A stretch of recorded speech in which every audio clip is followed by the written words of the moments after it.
अस्सलाम वालेकुम स्टूडेंट्स। मैं हूँ जमात साम की टीचर दायकम स्कूल अहमदपुर कैंपस से। आज हम कर रहे हैं उर्दू कोर्स से कज़ा वर्कबुक और आज का हमारा टॉपिक है दूसरों का ख्याल हमारा फ़र्ज़। जिसकी रीडिंग ऑलरेडी हम प्रीवियस लेक्चर में कर चुके हैं। आज हम वर्कबुक पे इसका सॉल्व करेंगे। यहाँ पर सवाल नंबर 1 में हमारे पास है इमला का पैराग्राफ। मैंने जो पैराग्राफ लिखा है आप इसके अलावा उस पूरे सबक में से कोई सा भी पैराग्राफ लिख सकते हैं। अब जैसे मैंने लिखा है कि ताहिर एक शरारती और अपनी मर्ज़ी करने वाला बच्चा था। इसका दिल खेल कूद में ज़्यादा और पढ़ाई में कम लगता था। आए दिन स्कूल से शिकायत मौसूल होती थी और मोहल्ले वाले भी इसकी आदतों से तंग थे। तो आप इसके अलावा और भी इसमें बहुत से पैराग्राफ हैं वो भी लिख सकते हैं। ये 1-2 लाइन लिख सकते हैं। सवाल नंबर 2 में हमारे पास है दिए गए अल्फाज को उनके मायने से मिलाएं। मन मर्जी का मायने क्या होता है? अपनी ख्वाहिश के मुताबिक। खलल रुकावट, नाला तंग करना, तक छोड़ देना, वसूल होना मिलना या वसूल करना। ये अल्फाज मायने भी ऑलरेडी हम टेक्स्ट बुक में कर चुके हैं। नेक्स्ट हमारे पास है सवाल नंबर 3 जुमले बनाएं। अल्फाज और जुमले हैं, ज़रूरी नहीं आप यही जुमले बनाएं, आप खुद से भी जुमले बना सकते हैं। जैसे मैंने यहाँ बनाया है नाला, असद अली से नाला था। नाला का मतलब होता है तंग करना। तर्क, अली ने इस काम को तर्क कर दिया यानी छोड़ दिया। मनमर्जी, अली अपनी मनमर्जी करता है। नेक्स्ट हमारे पास है खलल, दूसरों के काम में खलल ना डालो। मौसूल होना, अली को ख़त मौसूल हुआ। सवाल नंबर 4 में हमारे पास है दिए गए सवालात के जवाबात लिखें। तो इसमें पहला सवाल है कि ताहिर की शिकायत कहाँ कहाँ से मौसूल होती थी? स्कूल के असातिज़ा से और मोहल्ले वालों से। सेकंड बे में है साइकिल की फरमाइश पर अब्बा जान ने ताहिर से क्या कहा? तो क्या कहा था अब्बा जान ने?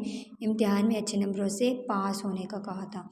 जाहिद और आपी ने किस तरह मिलकर ताहिर को उसकी गलती का एहसास दिलाया? उसे पढ़ाई के दौरान तंग करके। आपके ख्याल में हमसायों का ख्याल कैसे रखा जा सकता है? तो हम किस तरह अपने हमसायों का ख्याल रखते हैं? हमसायों का ख्याल रखना भी हम पर फ़र्ज़ है। तो कोई भूखा हो तो उसे खाना खिलाकर, कोई बीमार हो तो उसकी इयादत करके और कोई मुश्किल में हो तो उसकी मदद करके। नेक्स्ट हमारे पास है आप भी लिखें। यहाँ पर है कि अपने हमसाये के नाम एक पैगाम लिखें जिसमें उसे मोहल्ले की सफाई को बेहतर बनाने की तजावीज़ लिखी हैं। यानी अपने हमसाये के नाम हम लिख रहे हैं कि उन्होंने किस तरह मोहल्ले को साफ़ करना है। तो यहाँ पर पहले ही हमारा है कि घर की सफाई के साथ मोहल्ले की सफाई का भी ख्याल रखें। जिस तरह हम घर की सफाई करते हैं उसी तरह अपने मोहल्ले को भी साफ़ करें। सेकंड में है घर में झाड़ू लगाएं तो अपनी गली भी साफ़ करें। यानी अपने घर के सामने जो गली है, अपने घर के आगे की गली, उसको भी साफ़ रखें। मोहल्ले में कूड़ा करकट ना का ढेर ना लगाएं और निकासी का खास ख्याल रखें। ऐसा ना हो कि हम घर का कूड़ा करकट उठा के भी गली में डाल रहे हैं। तो हमें गली में कूड़े का ढेर नहीं लगाना चाहिए, निकासी का भी ख्याल रखना चाहिए। ठीक है। नेक्स्ट अब हमारे पास आ रही है सरगर्मी। क्या आपके ख्याल में माहौल को साफ़ रखना क्यों ज़रूरी है? तो हम अपने माहौल को क्यों साफ़ रखते हैं? सेहतमंद रहने के लिए, ताकि उससे हम बीमार ना हों या उससे कोई बीमारियां ना फैलें। तो इस तरह इंसान की सेहत को कायम रखने के लिए मोहल्ले को साफ़ रखना, माहौल को साफ़ रखना भी ज़रूरी है। अब यहाँ पर है कि कोई सी 2 अशिया की तस्वीर बनाएं जिनके इस्तेमाल में कमी करने से हम माहौल को साफ़ रख सकते हैं। यहाँ पर आप खुद से कोई सी भी 2 तस्वीर बना लेंगे जिनसे आप माहौल को साफ़ रख सकते हैं। यानी कूड़ा करकट नहीं फैलाएंगे या प्लास्टिक के जो एक्स्ट्रा बैग्स हैं उनका आप किस तरह किसी दूसरी तरह से काम में ला सकते हैं, तो उनकी तस्वीर बनाइए।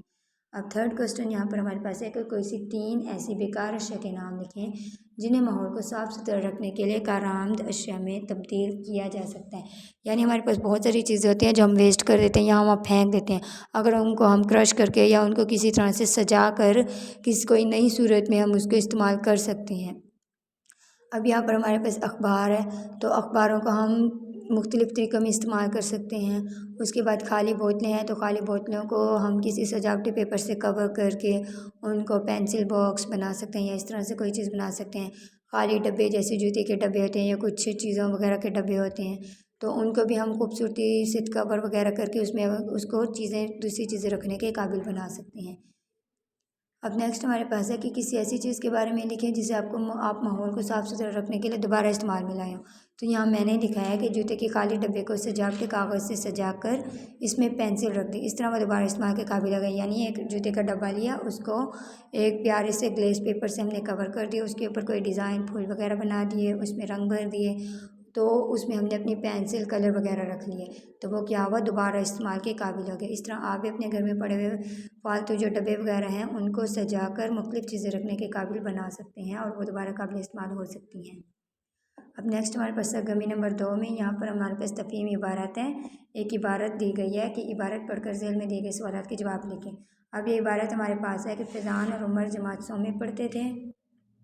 उन दोनों के घर पास पास ही थे, वो दोनों एक साथ पढ़ते और खेलते। एक दिन फैज़ान उमर के घर खेलने गया, वो दोनों बहुत देर तक क्रिकेट खेलते रहे। जब फैज़ान अपने घर आया तो उसे अपनी अम्मी ने खूब डांटा क्योंकि उसके स्कूल का काम नामुकम्मल था। उसकी अम्मी ने समझाया कि हर काम हमेशा वक्त पर करना चाहिए।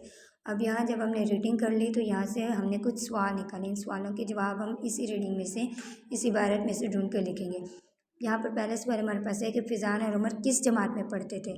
तो यहाँ हमारे पास पहली लाइन में था कि फ़ैज़ान और उमर जमात सौम के तालिब इल्म थे, जमात सौम में पढ़ते थे, तो सौम इसका आंसर है। अब इस तरह कि फ़ैज़ान घर से देर से क्यों पहुँचा, तो वो उमर के साथ क्रिकेट खेल रहा था।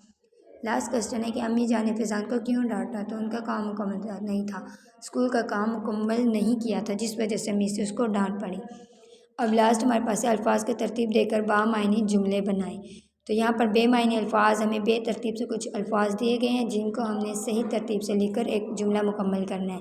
तो जैसे यहाँ पहला था काम का नामुकम्मल, उस स्कूल का, तो इसका हमने बनाया लिया इसका स्कूल का काम नामुकम्मल था। और सेकंड इसी तरह से इन दोनों के घर पास पास थे। तो इस तरह से हमने दोनों एक्सरसाइज, दोनों जो सरगर्मियाँ दी गई थी वो भी हल कर ली और सारी हमारी मश्क भी हल कर ली।